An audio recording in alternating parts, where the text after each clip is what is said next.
What did I just do? I got a brand new Can-Am.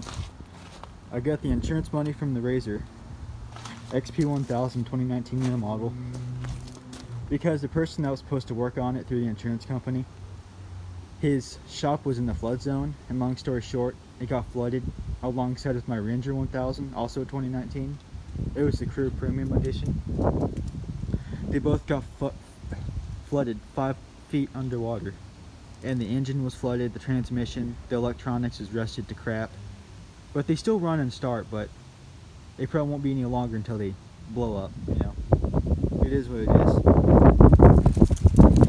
So, first things first, compared to the RZR, these shocks, they're gigantic, and they're not aluminum, they're steel shock bodies, and the A-arms, they're a lot more beefier. And same with the ball joints. I mean, and I also noticed this, the front diff, I mean, it's bigger, and it's actually got grease joints where the RZR 1000, it doesn't. So you can grease it and go a lot longer without having to replace these little bushings here, which I like. And I did put the front bumper on here just so I wouldn't tear up the radiator if I like run into a big log or a stump or something. So I don't have to worry about, you know, tearing the radiator up, because it's like right there. And I have to say, comfortability, it beats the RZR. Like, it's lower to the ground, therefore it handles so much better. And the seating position, like the seats, like the way it is, the way it rides, it's so much more comfortable. The seats are a lot more comfortable. They're adjustable, a lot more adjustability in them. The interior, I like it. All the controls are where they need to be. I like where the cup holders are. The RZR, I didn't like where they were, because you know, my drinks are always flying out. And also the rear suspension. Look how it's a lot more beefier than the RZR XP1000. Like the trailing arms, like in the 1000, they were like this big. These ones, they're this big. They're just gigantic. And same with the rear shocks. They're steel and they're gigantic. And these are Fox QS3s. Yeah, I'm still getting to learn this machine. It's a lot different than the 1000.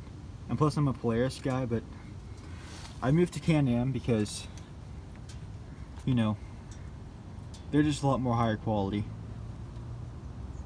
And the roll cage, it's a lot more lower profile. So like you can park it in your garage, like a much lower garage than you could with the Polaris RZR, which is great because, you know, people don't have, like, what if your garage isn't high enough to park a RZR in there? This is several inches lower, and the roll cage, it's a lot more beefier, and it's not bolted, it's just welded together, so it's a lot stronger, and it's going to protect you more. Yeah, so if you ever do little Sahara tricks like I did and do a couple front flips, this roll cage will keep you safer, which I won't be going to Little Sahara again after that little incident, definitely not, but I like the center mount exhaust. It's super balanced, and it, you know, weight's more distributed in the middle. And the radius rods. With more radius rods, when your suspension's working, the tires are more straight, and individually each radius rod is actually stronger than the ones in the RZR, which is awesome. And the axles, they're bigger. The trailing arm, it's gigantic. So it's bigger than that one on the Turbo S, which is crazy. That's got better clutch cooling. You don't have to worry about blowing the bezel as much as the RZR. Even the sway bars, look at that. It's got sway bars front and rear like the RZR did, but they have grease joints, so they'll last longer. That's the air box, and this is where the dust comes out of. There's not much dust because I only put like a mile on it, but yeah, that's it. And also, the steering, it's awesome. The steering wheel is awesome.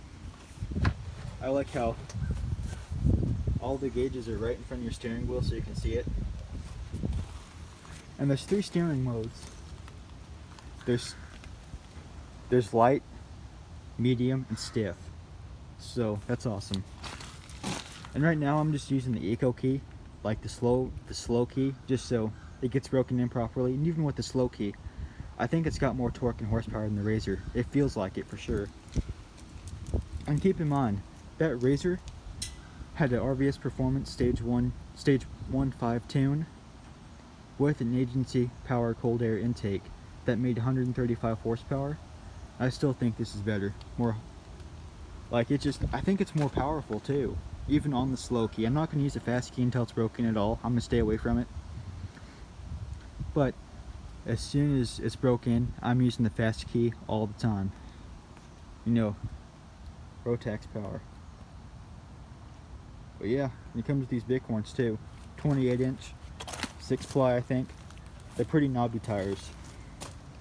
But yeah, I got the red because they either had like the silver or the silver and yellow. I didn't like those colors, so I just got the red. Has a little bit of orange in it too, so yeah. Yeah, I like it, you know. Like coming from a Razor XP 1000, like I just had it for like a month, that Razor. Or about 2 months actually. I have to say, I have no regrets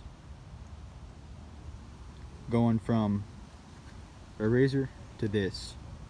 No regrets at all. And would I do it again? Would I get another Maverick in the future? Absolutely. I'll definitely stick with Can-Am from now on. Well, that's it.